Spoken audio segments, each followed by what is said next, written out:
Hi,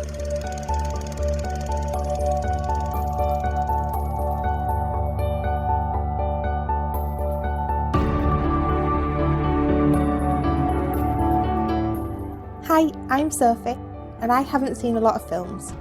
Hi, I'm Paul, and I'm here to help with that. And we are SP, Film Viewers.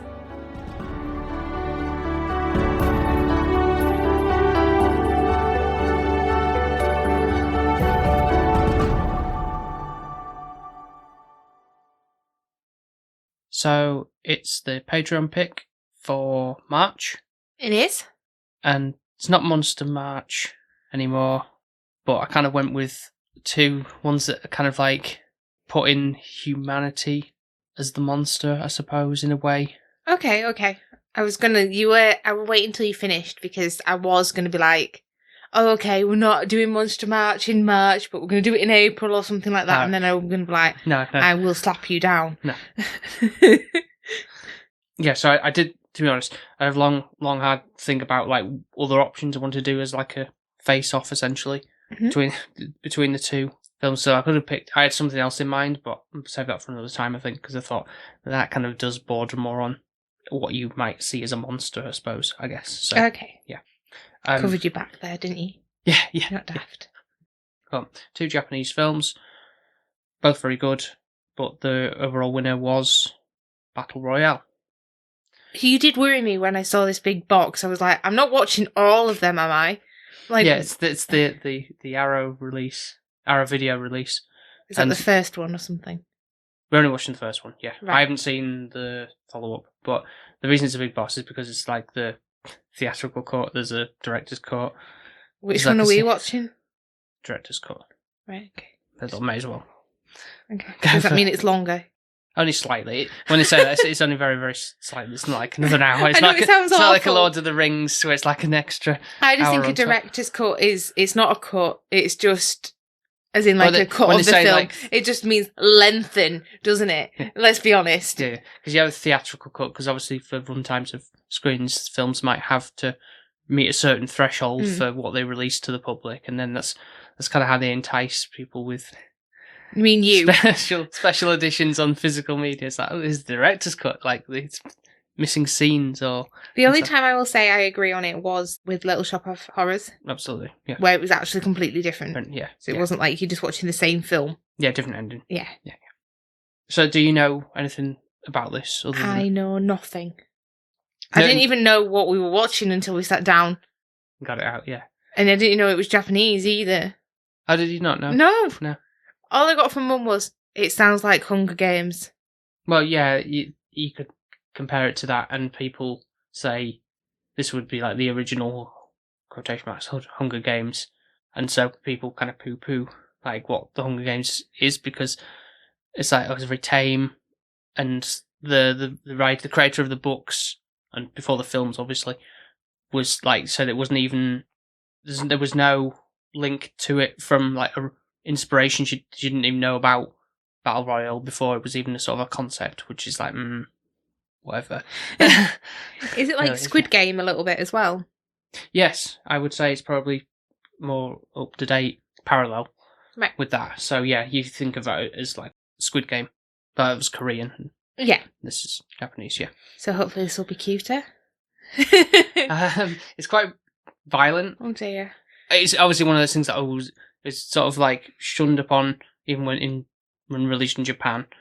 But really? the director pushed for it to be released and seen by the age of the students that are in this film, so like 15 what? And stuff. Because he felt it was like a kind of an important thing for them to relate to. So he did push for it, and like almost like encouraged them to like go to the cinema and sneak in if you have to see it, kind of. Which is kind of like strange for like what rating Japanese culture. Is the film? It's, I mean, to be fair, today's standard would probably be 15, but probably like R-rated, if that's the American thing, so 18. Right. R-rated. I think it was 15 plus in Japan, but wanted it to be like 15. Right, okay. Yeah. So for like, I can't imagine any person breaking the law in Japan and being like, I'll just sneak in. Because it's so like... abide by the rules. Yeah, they do, and they kind of got a routine, and the strictness of that would feel like it'd be shunned upon quite a lot. Mm-hmm. I'm looking forward to it. I'm excited, but at the same time apprehensive. But I like Japanese. I can see there's a lot of blood, so I'm wondering if it's like, I don't know what humanity, unless it's political aspect is coming into it. I guess you could say there's some element to that in a way. You know, like people just send people off to war and they're just behind the sidelines in the comfy seats, whatever. Yeah. Watching the carnage. I guess we're all kind of like that. There's lots of things going on in the world, and to be fair, you can be ignorant about it, can't you? When you're in your own little cosy cocoon. Yeah. So, looking forward to revisiting this one again. I don't know what your true reaction is going to be. I'm not going to thank the Patreons yet. She might be compared to what the other one had to offer, to be honest. But okay, well, we'll see. Yeah. I can't really compare. This is more action orientated, I'll say. Yeah, so there'll be some element to that. You might be rooting for some people. At least I'll be able to sleep then. Oh yeah. Okay. Let's give it a go then. Yep. Okay. We'll speak to you in a bit with our thoughts. Hey everybody, this is B-Word, one half of the Bleach Brothers podcast, coming at you each and every Sunday with my good buddy, Jake the Hater. So be sure to join us for this episodic journey where we talk Marvel to movies, food, or anything entertainment. A Spreaker Prime podcast. Thanks for all the dirty talk, and come back and get sanitized.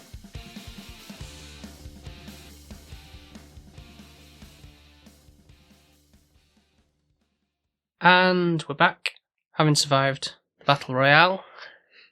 What did you make of that experience? I don't really get it. In what way? Like, was it like psychotic by the teacher? Well, it was the government-approved method of crackdown on crime, so to speak, within the youths. But how do they pick which class is nominated? Randomly. And they're just killing off innocent students, basically. Well, not and so do the innocent. Parents agree to it? Like, do they know they're going on a school trip? And like, oh yeah, that's fine. Like, that's not particularly clear because you don't really see the parents like signing forms going, yep. Because like, if my child were going on a school trip and I don't like them anymore, so let's just get rid of them. Yeah. But if I was in Japan, I'd be like, right, okay, you're never going on a school trip because I don't know if the government are going to just overtake it and just then decide to drop you off somewhere and put you in Battle Royale and you never come back. So I'd be like, no, not sanctioning any school trips. But it's obviously like a fictional dystopian future is what it's kind of going for. That it's juvenile delinquency is a bit. What? Because they don't respect them. So that's the crime. Obviously, and targeted attacks and just stabbings and all that kind of stuff. So it's right. Well, it's almost like teach you a lesson by. But I guess like that child that does stab the teacher, is there a reason behind it? What's that teacher done to make the child act that way as well? Like, so are you defending the kid there for? Well, no, he shouldn't have had a knife, but the teacher doesn't seem great either, does he? In this situation, he's a bit psychotic as well. The teacher, Kitano, who goes by Takeshi Kitano in this actor's name, fame of Takeshi's Castle. Takeshi's Castle. Oh, do I say it wrong? You mean that one where they all go like running around? Game show. Yeah, I used to like that. I don't know if it's still going, but I don't seem to see it on our televisions anymore. So it was quite funny, that was. So is that where you got the Battle Royale idea from as well? But making it a bit more sinister. No fun castle there though, is there? Yeah. I don't think it was orchestrated completely by him. I think he just wanted it in this instance. He was involved in it because it was his class and he was like, I'm sick of this shit. I'm gonna imagine if every sign teacher the class up and did that. I mean, every class, we would have no other generation. No. That's right. It seems kind of bizarre how it would work, like, well, because the kids are the future, but if you're getting rid of the kids, there's going to be no future. Because, like, if the adults are going to live to a certain point, and then no young blood to... Yeah. So unless it's like weeding out, right, who's the real... Until the kids become good, we're going to kill off all the bad seeds. But they're only bad with how they're raised. Down to parenting. So again. Kill off the parents that are raising them bad and have more orphans or, I don't know, something like that. Orphans. Because that's not going to help matters, is it, really? Well, no, but if your parents are raising you wrong, how are they going to know any better? It's always a tough subject on, like, how... No, whose fault is it? Like, is it just influence of certain culture or what they've seen on TV. It's always that argument of like, oh no, baby's born bad. well, I know that, but Don't just come out and Satan arrives, you know. no, but with the whole argument of like, well, the parents are might be to blame, but then But they're like, the main influence, aren't they? yeah, And also they are the ones that control what they can see and what they can't see to some degree. except if you're saying you're not allowed to see that, and we've talked about this before, like, oh, well, that just kind of pushes you Yeah. more in the way of, well, I'm going to, like this, go telling the kids for the screen of this, like, go and see the film, sneak into theatres and go and Why did seek out. they want that? Why did he want that? Yeah, Go, because Alex. wouldn't they be in Battle Royale and be shot then because they're being disrespectful? So why did he want the classes to go and be naughty when the whole thing about this is to be good? Well, I've got a bit of background on that because I thought you probably would bring that up. So the director, Kinji Fukasaku, was about 70 years old when he made this film. Right. This was his 60th film. He did a lot. He'd been in the game quite a long time. Okay, it got a bit sinister as he got older. So a bit of backstory on how this sort of came about with his approach to things, I suppose. So he's 15 years old and lived through World War II. Right. And at that point he was drafted and working in a munitions factory. Mm-hmm. And at that time, July 1945, he was caught up in an artillery fire. Like the building where he was doing this work was targeted, basically. Okay. But by pure luck, he managed to survive the whole ordeal sadly by taking cover under all the dead bodies of his peers. Yep. And everything with the classmates, basically.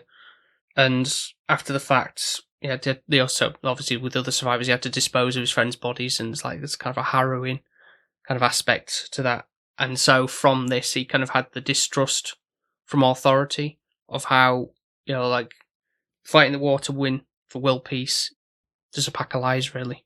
And it was kind of just like hit him, really, because he'd been through that ordeal of having to think, win the war and it's all going to be great and all kind of thing. But it's like, war is not great at all.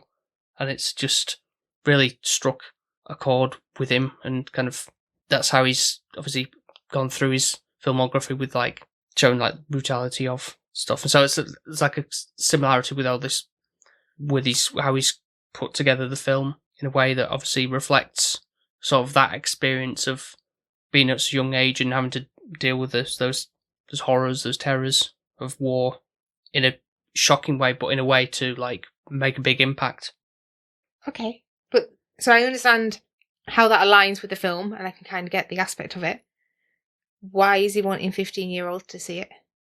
Just for an important understanding of like sort of how they would cope from, because it's a generational thing, obviously. Like, they've never experienced what it is like to be in a world war situation, and you have like fighting for your very life.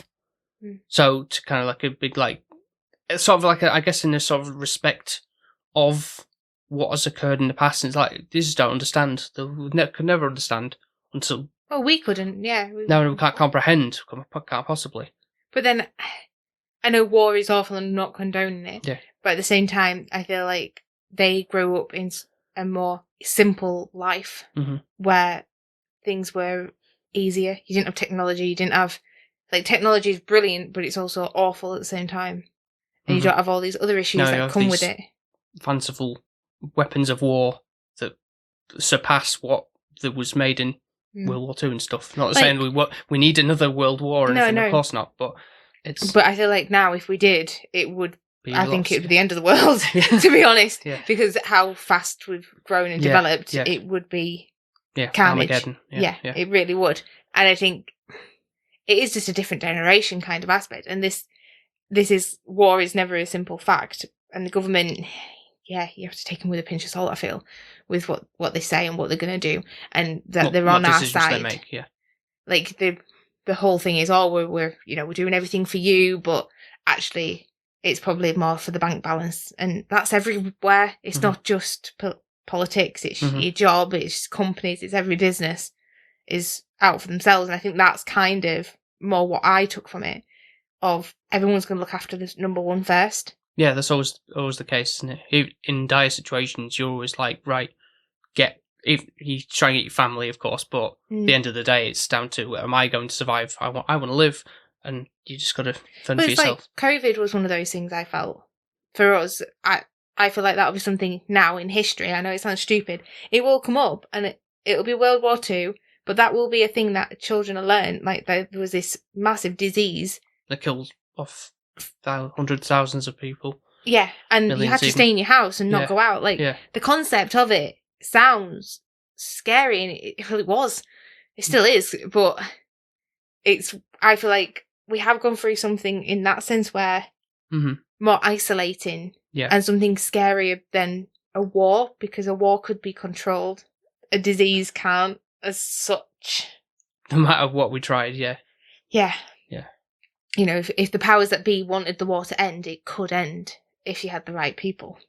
But I think I feel like for me, when I watched this, it was more like if it was a do or die situation, who would you have by your side? Who would you give a shit about? And I know that sounds awful. Like, me and you would be like, okay, right, well, it's me and you, so we're on this island together. And then it's like, do we form an army? Do we just go alone, wolves? Or do we both drift apart and just go separate ways? I don't think that'd happen. But no, but like in this, there's obviously a lot of school kids in this, and it's like, you can see there's some people, some of them are obviously like, we'll always be friends, trying to buddy up and try and work together. Ultimately, it really doesn't kind of work out for that, because someone else who's just like, I don't give a shit about you, just shoots them in the back or stabs them, whatever. Yeah. And it's like, well, you're showing weakness there, and you don't, in a war situation, you can't really have falter with that. And I think trust is a massive thing. So I know a bit towards the end, there was a group of girls that were doing really well, and they were in a lighthouse. Somebody simply broke that trust, and then it all went AWOL, didn't it? And it just shows that it's literally just 1 ounce of trust it's gone. It's gone. Yeah. You can't get that back, and it can just basically be ruined. Yeah, in that sequence anyway, that's the person who instigated this kind of poisoning of the food. She doesn't come out of it free and like she lives or anything, because shortly after she's going to commit suicide, because she feels really bad for the whole aspect of that. But at that moment, it's like she's hiding under the tables and stuff, and everyone else is just shooting at each other, and it's like, well, those girls didn't even do anything wrong. No. And they're just turning on each other just because it's your brain, it's your mind, it's like your mentality of it all, and building up stories and monsters in your head that aren't even there. Yeah, that's like one of the really effective scenes from the film, particularly, because, it just shows how easy you can turn on somebody. Yeah. Basically. We do have a lot of people who kind of take their own lives in that situation where it's like, oh, naff this, I can't be arsed. Yeah. I'd rather not be a part of this game for 3 days. The thought of it just... Yeah, obviously. So in a situation like that, how would you sort of react? Would you be like trying to fight for your life, or would you just be like, oh, just screw it, I'll just shoot myself, or jump off a cliff, or just cower away until someone just discovers you, and then... I don't know. I really wouldn't. I'd like to think I'd be a fighter. I really would. Not as in I'd kill people, but like I'd be fighting for my life. Yeah. And the people that I just loved. so happens that you... It depends if... Right, this sounds really morbid. If it was me and you, then I'd be a fighter. If I was just on my own and everyone else that I'd loved had died already, I'd just pack it in. I'd be like, what's the point in me trying? Like, right. Okay. I'd be like, sod it. Yeah. But if I had something worth fighting for... Yeah, it drives you, doesn't it? Yeah. I think that's what it would be. But if I was just on my own and everyone else I knew had already died, I'd be like, there's no point. Because when I come out of here, who am I going to have? Yeah, I guess. What about you? I can't see myself getting anywhere with it, really. I'd be like one of the first people to be killed off, I reckon. No, you wouldn't. I know it sounds awful. I think if we were together, I don't think I'd allow you to feel like that way. Right, okay. If we were like, no, Paul, we're going to hide somewhere and we're going to be safe and we're going to think smart about it. I guess, but... Or we're going to be that couple that just jump off the cliff together. Yeah. No. Because I think like one of the worst things is probably like obviously like being they're all bad deaths, but like in terms of like those quick and painless or slow and drawn out, and it's like the poisoning one sounds really like horrible. Yeah. To be like coughing up blood and just that, but that's almost instantaneous. But in terms of obviously the violence and stuff, were you kind of shocked by how No, it didn't really faze me, which was strange. I don't know if it's because we've been watched Kill Bill and things like so it's not really like that, horrific for me. No, I'd say one of the girls in it went on to be was it Go-Go from Kill Bill? Is that because she just runs all the time? Yeah, because she had a partner, didn't she, that she wanted to kind of come back with. Yeah. But she ran off and he couldn't keep up with her, bless him. Yeah. So then he found her just as she was about to die. Yeah, so there's a lot of those moments as well, almost sequential flashbacks as well that kind of feel like they fit in nicely. They're not kind of like, oh, this is kind of random.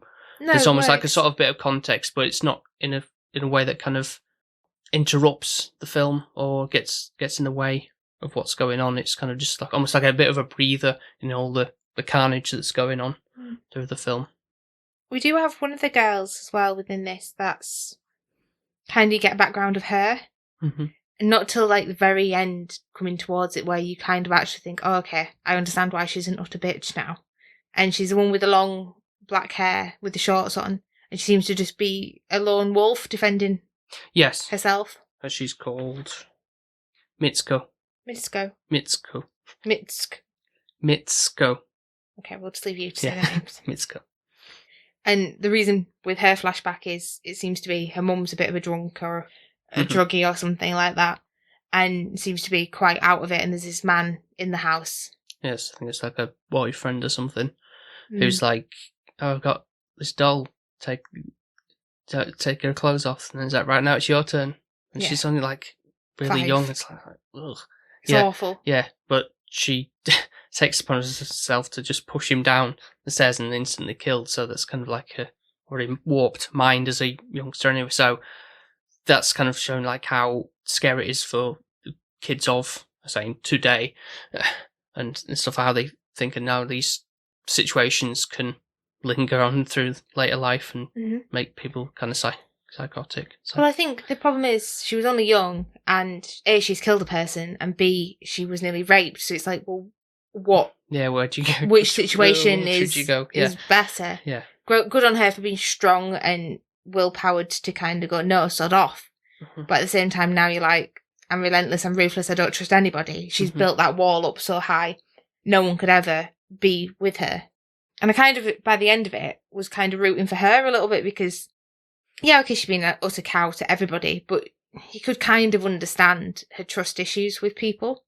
And also at the beginning of the film, it shows you that from a year 9 class, the girl was a winner. So I was like, oh, it's already showing us who'd won at the beginning of the film. So then I was looking for this person and I was like, am I being really, really bad at not spotting who this person is? And I wondered if it was her, but she'd cut hair or something because she looked quite sinister, that girl did, and a bit troubled. Yeah, but I think it was from a different game entirely. Obviously showing how this has been going on for numerous occasions beforehand, because there's nobody with a doll. It was covered in blood from all the carnage, but it shows that this is just a thing that's the government's totally fine with, and it's almost like a sport of almost like people could be placing bets on who's going to win, which is definitely endorsed. We've got us 2 main people as well. Shuya and Noriko. Noriko, yeah. Yeah. So Noriko, initially I was thinking, is she going to be her? Is because she seems to be the main lead for the girl. Yeah. And I was like, she doesn't look the same. I'm thinking, well, she hasn't actually harmed anyone. She's got no blood on her. We were getting closer and closer to the end of the film, and I'm like, well, it clearly isn't her. So I'm like, what's actually happening? And part of me did think, well, I actually don't want her to win. I know it sounds awful, but it was like, if she was on her own and didn't have the 2 guys looking after her, how would she survive? What's she even doing? Her only, what was her weapon now? It was like a binocular. Oh yeah, that's it. Yeah, so she could see the girls off in the distance who was with a megaphone saying "Let's stop the fighting" and everything. And Shuya, who has a pan lid, who's like, "Oh, this is useless," but actually comes in clutch, relay with kind of a shield to defend himself. So it could be a lot worse. Yeah. But it just makes you think, well, if they hadn't had the other guy, that the was exchange student, and who had been in the game prior. It was later on, yeah. Wanted to revenge, kind of. He was in a similar situation, trying to look after his kind of romantic interest. But again, at that point, you're thinking, oh, they'll make out together in this kind of flashback they show, and it's like, no, she's just like, no, fuck you, I'm gonna win this game. No, she doesn't do that, does she? Yeah, she betrays him, like, because it's the collar's about to go off, and it's like, well, I'm just gonna shoot you, stab you, whatever she does. So and then somebody in the background shot them. No. They were the last two of the game in that previous game. What's happened? That's why it's like it's ruthless in the scenario of that, because it's like people that you think you can trust. So say like it was me and you just randomly went, well, I want to live, so I'm going to turn on you. I didn't see it with a gun. I think she shot him in the chest. Because there's a close up, like hugging or something. I think it was. I didn't see that. Yeah. Whatsoever. I thought she got shot. No, it wasn't the case. She died. Yeah, no, she died because he turned around and shot her. Because, like, well, I did not see this. I didn't know where the gunshots were coming from, but I just thought somebody in the back. No. So, like, both of them were going to win, so somebody just shot one of them. That's how he won. That's how he won the whole game. That's why he was a survivor, because he was. Otherwise, that wouldn't make sense if there was somebody else who was just there as well. That makes it all the more dramatic. I thought it was like the military were like, right, only one of you is meant to survive. Oh, no. Shot one of them. Basically, that's what I were meaning. No, it's up to them to decide at that point. Like, time's ticking, collar's going to explode. That's why that makes that seem more impactful, and so obviously the background of that. It's like, this is why he wants to win it all, put a stop to this whole government scheme got going on. See, didn't get that one. But I guess he kind of comes back and finds himself in the same situation again, where he's looking after the two people that are... Two leads, yeah. Yeah, that are really kind of... There's a romance there. They're not actually official or anything like that, but you can see that they both care for one another. Yeah, because of there's that connection, I guess, with him, because his friend, what's he called? Nobu, who's the one at the beginning who sliced the teacher's leg in the classroom. He's that kind of, not so much crazy hair, but he's kind of distinct in his hairstyle, I suppose, with that. And then he's one of the people who gets killed off before they even start. Yeah. I think because of the collar exploding. And so there's like a flashback to them. It's like he has a crush on Noriko. And so there's that kind of sort of connection where it's like in this other flashback, we're doing a basketball game. It's like, take care of her. It's like, because I know you like it, something like that. I think Noriko quite liked Shuya. Yeah, I think so. So there's a picture when they're taken of the Polaroid picture. Yeah. And his friend's kind of chopped out of the picture. It's kind of ironic because he gets his head blown up. So, and she was offering the biscuits, but really it was more for... And I think she did actually quite like him at the beginning anyways, but with the fact that his friend fancied her, he probably wouldn't do anything about it because he seems like quite a nice guy to not do anything like that. Yeah. I think it seemed like a lot of people seem to like Shuya for, like I say, the lighthouse one's kind of like they were caring Everyone for fancied him.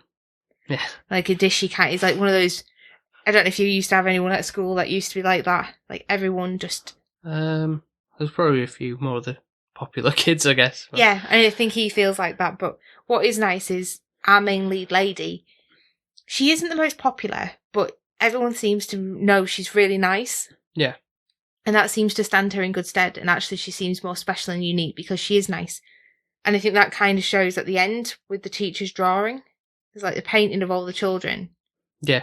And she's just kind of stood in the middle of it all. Yeah, with a glow around her as if she's like some next second coming of Jesus or something like that. Yeah. So I don't understand really how, if that's been drawn while everyone's dying or... The teacher's been drawing it, I don't know. With this mural, yeah. So that there's that connection that with her and the teacher, so there must have been something there, I feel, because there was sort of like an end sequence where it was like showing what the dialogue was in this sort of like dream sequence that was going on. As if, whether that really did happen, I don't know, it's not really established, because it has a sort of like hazy whiteness to the shot to maybe show it was a dream sequence, but as if like Noriko was hanging around with the teacher and it's like, oh, this is why you're getting bullied at school or something. But initially when I thought it was like, oh, this seems a bit strange, is it like going a bit sinister, or is it just actually... Because it's him that kind of like stops the whole battle royale at the end it's like, oh yeah, call it off, let's all go home. But then it leaves the 3 survivors this exchange student with the bandana, everything after all that, and then they kind of, they turn on him at the end to shoot him up. Even though it looks like he's got a water pistol as a gun. But then he does have a gun in another pocket, so, yeah. It's a bit strange. Just before going on to the actual end, we've got 3 guys that are like computer hackers. Mm-hmm. They seem quite a good little kind of group that they've got together. Obviously, you've got the brains, then some muscles to get all the appliance. And they seem to be like, oh yeah, they're actually going to get out of this and survive. Like, they've actually really thought about... Shut down the program, basically. Yeah. And I think they actually helped our 3 main characters to take the collars off and get where they needed to be, really, because of them. If they hadn't have had them people do that... Yeah, so it's sort of like a sacrifice for the greater good in a sense. Yeah. We haven't even spoken about that crazy anime guy. That anime guy, yeah. Like, yeah, straight out of from Bleach or something. Yeah. What is he? Like, is he just like a psychotic murderer, basically, that's been let loose? Apparently he's somebody who's kind of signed up willingly as if like he had some kind of sick motive just any excuse to kill somebody randomly. Like, why would that be allowed? And then, I guess it's a way to kill him, but like, what if he won? Yeah, that's it. So, do you know, it's like, that doesn't make any sense to me. Yeah, so he's going around like almost like hoarding, collecting all the weapons from everybody else. Well, you would, wouldn't you? Yeah. It's a sensible thing to do if you're trying to survive. You just get what you can from people, and it's like The Walking Dead, isn't it? It's like any food, anything that's like actually useful. You would get. Yeah, I think his name was Kiriyama, I believe was his name, but yeah, we just call him anime guy, anime antagonist. He just he does have some good scenes with him in, like there is some good fight scenes in it, but when you see him come in, you just know. He's purposely one of those ones to put in like, oh, I really hate you because you're just picking off like there's girls at the mountain top. For no reason. Like, just like, I'll just come around and shoot you and just continue to shoot and You do have the scene where the girl that's quite strong as well, I was wondering if she was going to kill him, but she didn't actually get to it, bless her. She put up a good fight there, I will say that. Mm-hmm. Like, she got shot several times and still got back up. Yeah, he had a bulletproof vest on from one of those other lads who had one. It's like, I survived. Bulletproof vest came in clutch, but then he's like, oh, I'm going to just skydrop from you with a katana sword. And yeah. Did make me think, though, if the teacher didn't want Naruko to die is because of the cookies, because he kept on eating those cookies. Yeah, really and like before he was about to die, he was like, oh, just one last one. And there's like, is there something there or what? Does he like really favoritism there? That seems to, yeah. Not bothered that he's going to die. I don't know. Yeah, that was. I mean, obviously, if he comes from a sort of like comical background, I think he's sort of like a comedic character in the Japanese culture. So there's sort of that element of that when you think he's dead and he sort of gets up and they say like he makes a call to his family, whatever. Like, I'm not coming home. And just having one more cookie and then I'll just die. Yeah. So it's sort of like black humour almost. Really. Yeah. Which was a bit weird because we didn't have that all the way through. It was quite sinister. It was quite dark. Yeah. It did feel a bit like Squid Game, to be honest, but no games involved. It didn't feel like much of the danger zones were relevant. You didn't really see anything that was really implied I guess with that. There is that element because if I'm thinking of danger zones of such, because I don't think you've ever played like Fortnite, which is like an online game. But I've played a bit of it when it was, I think it's still free, but I think on the Switch. But it's basically like a similar kind of thing where you just dropped on an island and you've got to find resources, build up a fortress of some kind or whatever, and just stake out and thing. But there are danger zones where they will come, like you've got to get out of there in like 5 minutes or something, however long, and you've got to move. If you stay in there, a bomb will drop on you that wiped out anybody who's in that zone. So you've got to keep moving until there is one person left. Yeah. So it's kind of like that's the equivalent of thing, and kids these days really like that game. I think it's still very popular, but obviously it's a game, not real life, but it's obviously getting that balance of. Remember when we used to like games? Well, we still do, but like there were Mario, so it was like the simple games. Yeah, just simple things where he's like, I don't know, jumping on clouds and mushrooms and nice things. Mm-hmm. And Guitar Hero, that was a good game. Mm-hmm. Yeah, it sounds similar. It does to that aspect, but there wasn't any danger zones really that you saw anything like a lion, I don't know, Yeah, a yeah. lion come out or something dangerous within that zone, like that could actually just maul you to death. Yeah, other than you'd say it was just a military drop, something in that area, or I don't know what would. But also, really show. the people that were, apart from moving you to a different zone, so that more people could encounter, I guess that was the only other aspect of it, is saying, oh, it's a danger zone, so people move out of it. Just so that I think it's just maybe just to weed them out, like rather than instead of hiding, it's just a false pretense of like because can't afford to actually to bomb something. run the risk of staying there just in case. I don't know, but that's never really established. But like from the sort of beginning of that classroom bit, there's the teachers say like, "Oh, no whispering," to throws like a chalkboard thing or something at one of them, but then it's like, "I said no talking," and just picks up a knife and just throws it at one of the girls' heads, and it's like that kind of sets off from the get-go, like, right, this is serious, this isn't a joke kind of thing, and everyone's like panicking, and it's like, oh my god. Well, wouldn't you just? Yeah. But at the same time, you're like, okay, we need to be careful and cautious of what we're saying, and whispering ain't great anyways, but normally you don't get stabbed in the head for it. Yeah, obviously in a classroom that wouldn't fly. No. In real life, no. Also, might get something lobbed at your head, but with our main man lead, his dad hangs himself, doesn't he? Yeah. And I feel like that's kind of like a bit of a scar on him, but that's making him a better person for it. So instead of going the opposite way and being like his father, he wants to be strong, he wants to fight, he wants to look after Nimiko and be the best person he can. Yeah. And I thought he was going to die, to be honest, because by the end of it, he's like got a stick, he's got bandages. Yeah, it looks like he's going to be dead. But luckily, it seems to be that the two of them do escape out together. Even the guy that's helped them throughout, he dies, doesn't he, as well? He does, yeah. Is that because of the teacher? I think it is, isn't it? Yeah, thanks. They have like a shootout, don't they? Yeah, they get away on the boat from the island, and so obviously he's suffered injuries that kind of impact him, and he's has a smoke, and then he dies. At least it was more like a peaceful-ish death. We'll just push him off into the sea, I guess, and it's like, don't have to worry about him when we get to the land, because those two leads, they end up having to obviously like be on the run, basically. Why, though? Because, well, there's supposed to be somebody who's left at the end, just the one person, and it's like, well, you've not followed the rules kind of thing, so it's just one of the things that the government's got to They're only 15 years old as well by the time that they get out, so it's like, no job, no finishing, graduating school or anything. No. Parents can never be seen again. At least they've got each other, I guess. Yeah. Said they snuck in to get the knife or something, to obviously it's just a means of getting by with getting to vending machines or whatever and stuff, and just being on the run. But it's not a way to live, is it, really? Not on really. The run constantly. But it's better than being dead. Yeah, I suppose at least they have each other, I guess, despite that. But it's kind of bittersweet also when he's...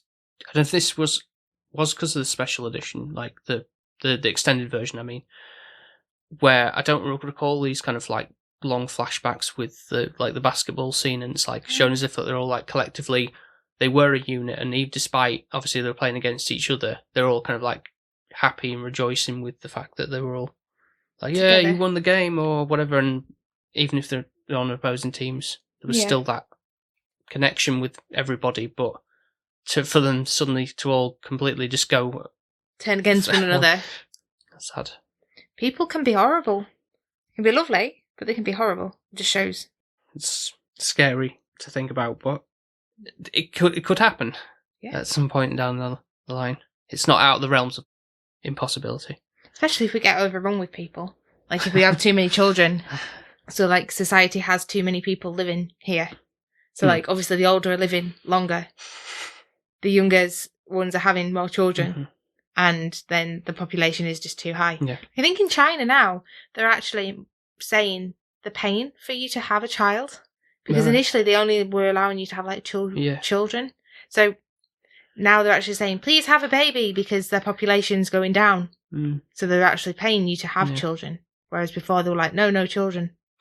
It's crazy, isn't it? Yeah. And people do think sometimes COVID was a man-made thing. Oh, okay. To kill people off just so that it reduced the population. Yeah. Some theory on it. Yeah. People don't believe it existed, and yeah. They did go to extremes though in China. Did you see that one video where they like put this man in a bag and dragged him because he had COVID? No, I don't think I saw that. No, God. Dragging him out of his building or something to like put him somewhere to isolate him. Well, that sounds kind of scary. Yeah, they're Horror stories, yeah. Yeah, some of the way that they get trapped is just not nice. We're quite lucky, even though British politicians are shit. At least they're not vindictive and... Yeah, you see these like stories in America as well, like how that kind of run rampant. I think it's just because of maybe gun crime or just general hostility with people. And I think it's just a power trip as well. Can be just like... I guess if you... Obviously more scary if you were actually there, but even seeing footage, when they say that these reports maybe you find disturbing and you kind of like look at them and you're like, oh my God, I can't believe this is actually a thing. But to actually be there firsthand seeing it must be even more worse, because it's like, this shouldn't be happening. This is only things you would see on TV in like a film or something, and it's like... Yeah. Just feel like that with the world, doesn't it, a little bit? Apparently there is another disease as well that's going around that... I forgot what it was called. Basically, it should only be in animals, but it's infecting America now. And I was like, oh, great. Here we go. Yeah, here we go again. I can't remember what it is, but there is something that's going on. It's not COVID, but some other disease that's out there at the moment that shouldn't be. Should never be within humans, apparently, and could just, like, kill you, basically. Instantaneously, or just over a build-up, like having a cough and then just keeling over the next day. I don't know, truly, fully, but yeah, it's one of those kind of not great things out there, but it's only in the US at the moment, but you know what the US are like, sorry. Be worldwide before we know it. Okay. I think we meant like blowing it out of proportion or something. No. Okay. A couple of other things before we get to scoring and stuff. Mm-hmm. It's so strange. I think there's that kind of like sort of weird balance with how you can sometimes connect like pieces of classical music with chaotic scenarios. Mm-hmm. For example, obviously there's a lot like things playing out obviously on the tannoys when it's kind of like whether it's just in the background is actually happening there and then, or it's just incidental music that's occurring as part of the soundtrack. But obviously, like when people are dying, or when it's like announcing right who's died today, basically. The it's kind awful, of stuff like, isn't it? At the beginning of the day, instead of having a register saying we're here, it's like, oh, this is a list of people who are no longer here. Okay. Yeah.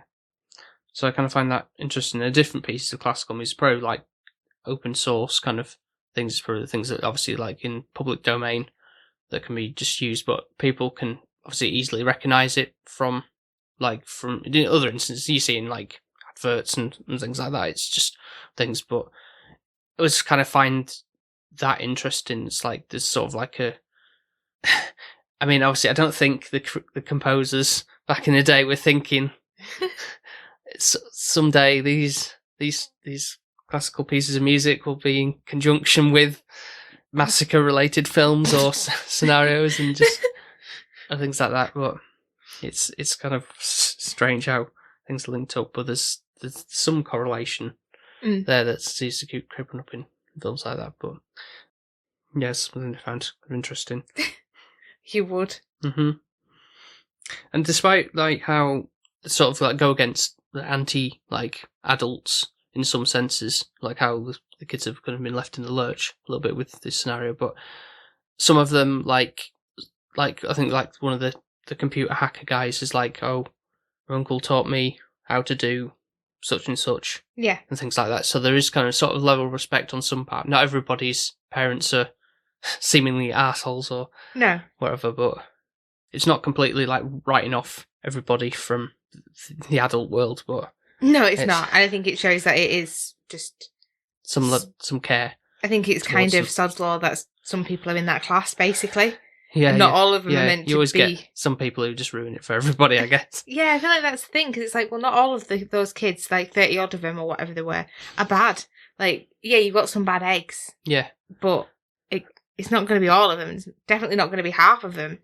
But so lots of innocent lives are getting killed just for what? I know. It's almost like got to be equal, but is it equal But at the same time, it's like, well, how do you it's like determining like who lives or dies in this situation, based on the record of how they are in class or the grades or how whatever. Well, if it's grades, I'd be dead. But I was a very good student. I did listen and I tried at least. Yeah, so there's that aspect. So, well, I'll just collectively have the class just fight, and then it's like, no, it's all fair despite. It's not, is it though? I know it's not in that sense, but it's they're picking out who lives or dies is still. It's a bit cynical and just sinister. Yeah. It is. I don't know if I can thank people for Patreons for letting me watch this, or if I got off lightly, because I'll never know. Overall, though, did you kind of have sort of enjoyment or intrigue from it? I was intrigued, yeah, and I wanted to know who was going to win in the end. Uh-huh. I enjoyed it from a Japanese aspect, especially since it's been like 4 years since we last went, but I wouldn't want to go to school there now that I've seen that.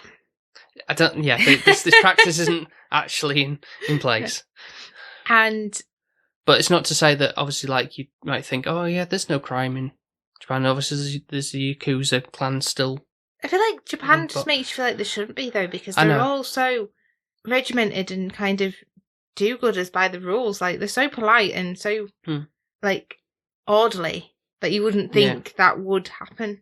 They break the rules and such, but because like there's always they even have arrows on which way to walk, and that was before COVID. Like down the street you have a certain way, and up an escalator there is a right and a wrong way there, like or upstairs. It's just polite and nobody gets in anybody's way, which I loved. Like I did appreciate that. The only thing about Britain that we like is a queue. That's about it. We know how to get in queues. Yeah. We know how to queue. Yeah, we know how to moan about being in the queue. We know how to moan about everything. We love to moan. Like, the weather's too hot. It's too cold. Privilege. Yeah, it is. Yeah, right as a Briton. To have a good old moan. Yeah, you wouldn't be British if you didn't moan. Right. Okay. Well, before going to the scoring, I wanted to kind of show you something that was that kind of as part of the big box section. Think about what's all the stuff that was in here. It's like I haven't actually like looked at these properly, but it looks like they're a set of trump cards.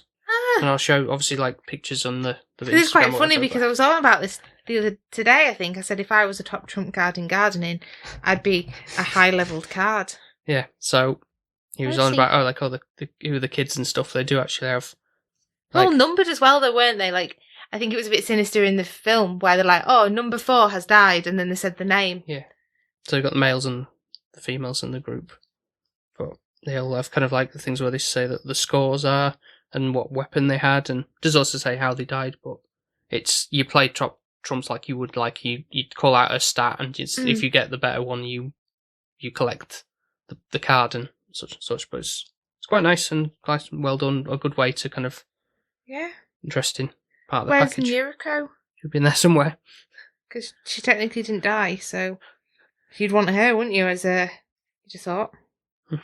Say, Mitsuku, she was 91. Yeah. These in order? No, not in order. No, I literally just got them out the sleeve thing. But Yuriko, 98. Why though? I don't understand why she's so. Okay. So basically, compared to Mitsuku, so Mitsuku is 91, Naruko is 98. Mitsuku she's got no allies. Naruko's got 7. Did she? I thought she only had 2. Apparently, Mitsuko kills 6, Naruko kills none, and she was 2nd place, I'm guessing. Well, yeah, technically, yeah. Well, yeah, because the other guy did most of the work. And her weapon's only 30 out of 100, whereas Mitsuku's is 74. I like it. It's clever. Yeah. So it's something you can actually play as a game. Yeah. It's got like a rule thing. Because Top Trumps We'll play that. I used to love playing Top Trumps. I think it was more like with Pop Stars, though, or something like that. Yeah, I think I had ones where it was like dinosaurs or I can imagine. Animals. I was waiting for you to say that. It wasn't going to surprise me. Or Marvel characters, something like that, yeah. Dinosaurs! Baby Paul. Right, okay, so now we've done that onto the... Did they not do Top Trumps with, like, Pokemon cards? Well, no, because you actually had the trading I card knew game. you were going to say that, never mind. Okay, go on to the scoring. It's me first, isn't it? 'Tis. I think overall, I will score it an 8. Can't give it a 10, just because I can't condone the fact of somebody being, like, sending school children to just murder each other. Yeah, no, I get that, yeah. So it's not like a level of enjoyment. I'm not that vindictive that I would get satisfaction out of that. But it's an interesting concept. You think? Yeah, and I enjoyed watching it. I enjoyed the relationships that were built. I enjoyed the different strategies that people approached and how to get out and survive. Right. And I think that's why I was intrigued to see who was going to come out of the end of it. Mm-hmm. Not disappointed with how it ended either. That's good. So that's always a bonus for me. And yeah, it wasn't too gruesome. I don't feel like it was too bad in that sense. I feel like Anna and the Apocalypse and Kill Bill and all these other stuff that we've watched, it's kind of be a lot more. Yeah, step it up a little bit more. Yeah. Yeah, so it's kind of mild on that aspect. So it's not too it's gory. not like seeing a brain open or a really open wound or stuff like that. Yeah, it just looks a bit like Ketchup Effect. Yeah. Which is fine. I would watch it again. I don't think I'd go back to it straight away, but I would watch it again knowing now what I know. I think it'd still be an interesting watch because you could look out for the hints and clues within it. Yeah. It's, for me, it's really solid, and it's something I kind of like not always want to come back to like regularly type thing, but it's good to see now and again. And there's always that level of enjoyment, especially if you have a big gap where you haven't seen it. It's like, what's the strategies that go on with all the clicks and all that kind of stuff. But yeah, as a whole concept overall, it's really interesting. It always kind of keeps you intrigued with the subject matter and everything it's got going for it. Keeps you on your toes, doesn't it? Yeah. Makes you wonder if you had it with like your family, my family, and then your friends, like what would happen in that situation? Who would turn on you? Yeah. It's scary thought, but thankfully it's unlikely to touch wood. But Paul will just jump off the nearest cliff if it does. Yeah. I'm going to give it a 9.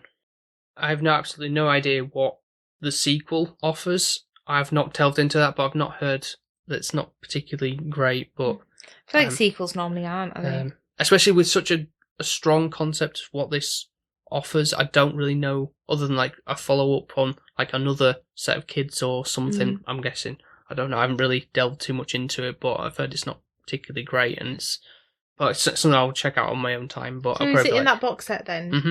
Right. Yeah, but I've got a feeling it's probably, it would be something like the Train to Busan, where it's like, that was good on its own, and then having a sequel of it, it's like, where do you go from there? Is it really necessary? And it's just one of those. So why did you buy the box set then, apart from getting these cool cards, if you're not going to watch the other film? I'm going to watch it.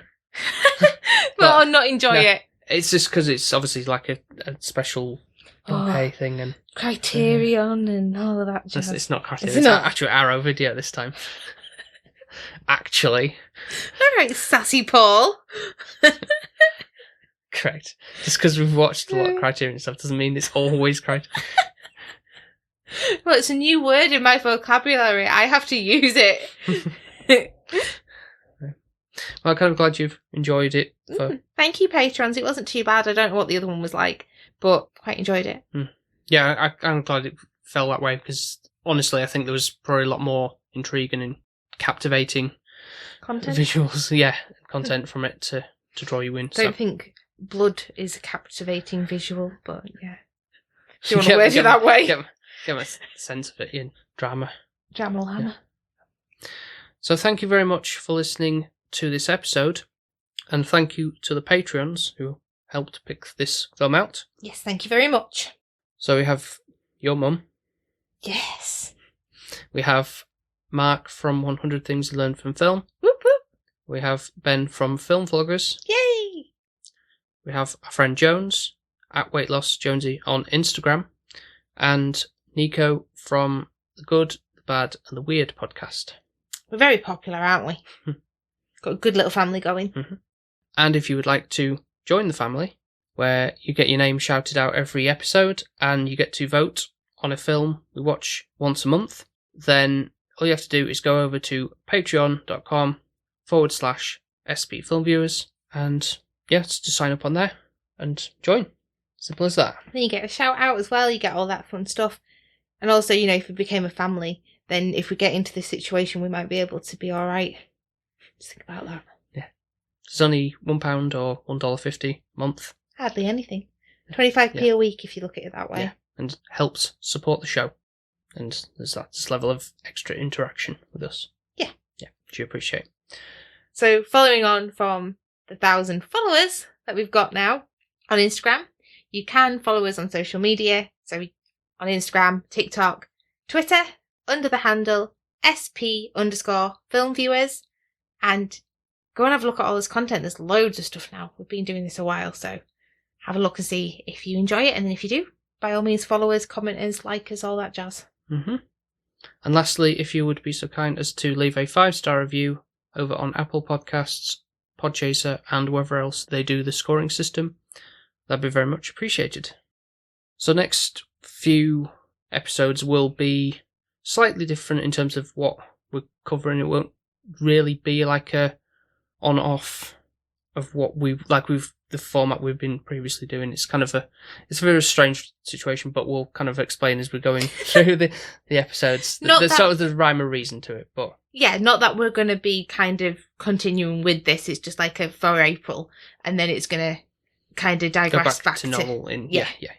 It's just, I think it's really just down to what we're covering with guests, really. Then that's just how it's fallen and thing, and also kind of an opportunity to speak about some other films that we haven't had a chance to cover, I suppose, is in a nutshell of what to expect. But hopefully, stuff you'll enjoy anyway. Yeah, definitely. Yeah. So, thank you very much for listening, and we will speak to you next time. Speak to you next time. Bye. Bye. Bye. Bye. Bye.